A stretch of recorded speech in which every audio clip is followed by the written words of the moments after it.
Will you explain the concept of karma, the rebirth, and how it relates to the evolution of the soul? Is that right? Okay.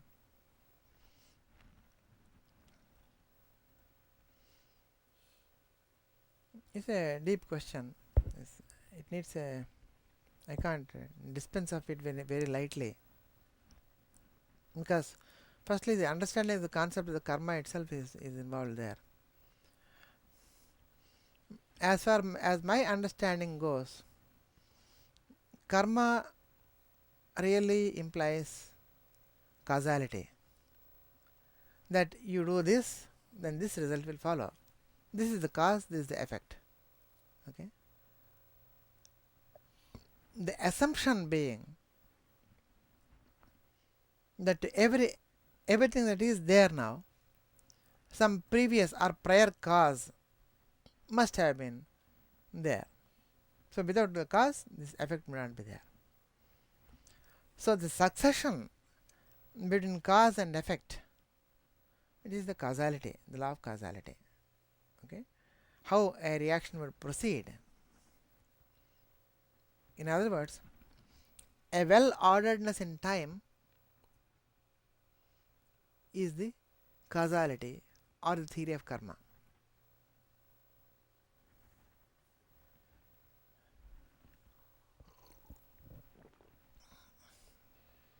I have sequence of events A, B, C, D, A occurring earlier than B, B occurring earlier than C, C occurring earlier than D, and always when I find B, I see A occurring earlier than B, so I say, aha, A is the cause of B, and B is the cause of C, and C is the cause of D. This is as far as our normal understanding of the theory of karma. In this sense, the theory of karma seems to be unavoidable. So if you say that everything is already pre-structured, predetermined, how is there any possibility of any free will? How is there any possibility of one's own effort contributing to an evolution or otherwise of a spiritual nature or material nature? This is your question. How does it relate to the spiritual evolution? Evolution means the growth in time of certain series of possibilities. We will approach the question through an example.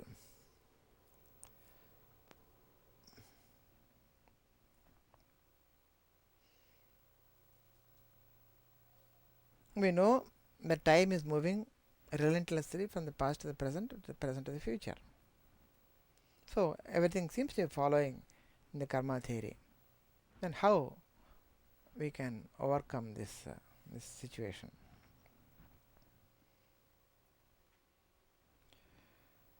Let's suppose that I have a piece of cardboard and I cut a slot in that, a vertical slot in that, and behind that cardboard there is a dog, and the dog is walking forwards and then changing direction and walking backwards, and I keep observing the dog through the slot. And what is it that I observe as a scientist?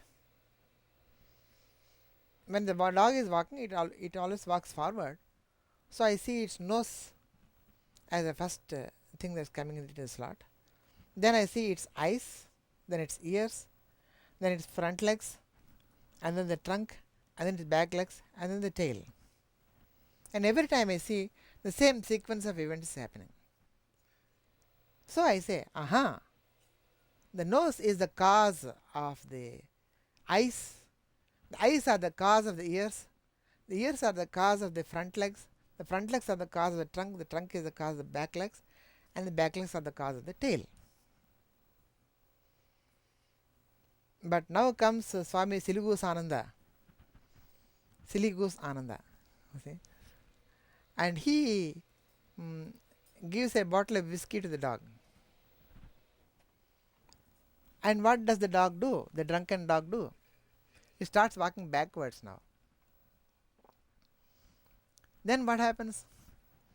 First the tail appears, and then the hind legs, And the whole logic that we have built about this universe of the dog or God, whatever, okay, it has become topsy-turvy. Your causality somehow, instead of A being the cause of B, B has become the cause of A. See, this whole thing got upset. So first observation that we make from this example is that when the time flow is reversed, or a possibility of reversal of the time flow is there, there is a possibility of converting cause and effect into each other. Okay. So having established this fact, now let us go one step further and ask, how can I create an alternate possibility for me from this point onwards? I will give you a procedure. You try that, okay? Will you try? Okay. It may be a little difficult, but you can try all the same. What you have to do is, you have to go back in time to a time when your father was not yet born to your grandfather. Then take a .22 gun and shoot your grandfather before your father was born to him, and then come back to the present moment. And then ask the question, do you or do you not exist? You definitely and surely exist, because you went back in time, you shot your grandfather and came back, and you have come back to your present situation. What is your name? Sudan. So you are now Sudan, existing now, okay? You are not dead. Now we go back in time and have shot my grandfather, and my father was not born. If I shot my grandfather, my father could not have been born to my grandfather. And if he was not born, how could I be born to my father? So I cannot exist. You see the situation here. So your ability to go back in time and come forward has created the alternative possibility of your non-existence, going as a parallel event from your present state of existing. So you continue, your world lines start from this point onwards as two separate lines and go on together. And this one world line says you are existing, and the other one says you are not existing. You have created an alternative possibility.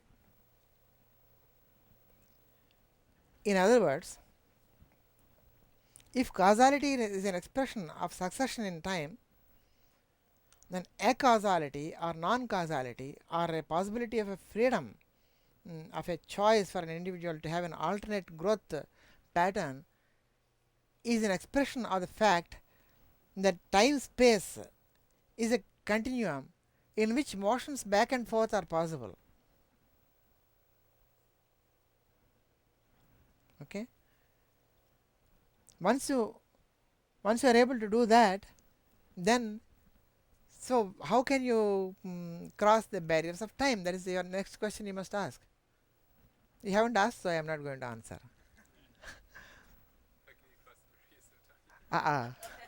This fellow is incorrigible.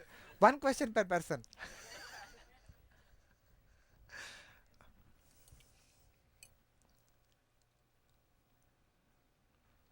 You realize that anything traveling faster than the velocity of light has to go backwards in time? Okay. So there is a possibility. You see, if you write down the I'm becoming too intellectual. I don't like it. If you write down the equations of motion, then you change the x, y, z and the t, the signs of them, into minus x, minus y, minus z and minus t, then the equations are invariant. So in the micro world, the time can equally well go in the forward direction or in the backward direction. So what puts the arrow on time is the entropy, that the degree of disorder tends to increase. But there is a new theorem of Shastri, that the entropy is conserved in any reaction. And this theorem says that for every disorder that is increasing, there is an order simultaneously being created in a different space, not in this space, but in the phase space. You see what I mean? That there is an order, there is a model for the new world that is being created, an intelligence being created every time the disorder is increasing. So, to put it in a very simple way, the simplest way I can think of putting it is like this. Supposing you have a particle traveling with a velocity v, it can be described by its Fourier transform as a series of waves traveling with the velocity omega, and you know very well that the v times omega is c squared, where c is the velocity of light. So, omega is c squared upon v or c upon v into c. Now, if v, the velocity of a particle, physical particle, is less than the velocity of light, then c upon v is a number larger than 1, and you are multiplying c by a number larger than 1. So, this omega is always larger than c. What this means is that if you are having a wave packet describing the motion of a physical particle, it is having a dual which is consisting of another group of waves which are located around, centered around an omega, which is always traveling faster than the velocity of light. So, that is a world which is traveling backwards in time, this is a world which is traveling forwards in time. These two worlds are meeting in the present, and this point of meeting is moving this way, and that is what is causing the universe to function. Now, you happen to be in this world of these things, but you could equally be well in that phase space. In that space, the order is being created. In this space, the order is being reduced, and this conservation of entropy, or the degree of disorder in the universe, is preserved.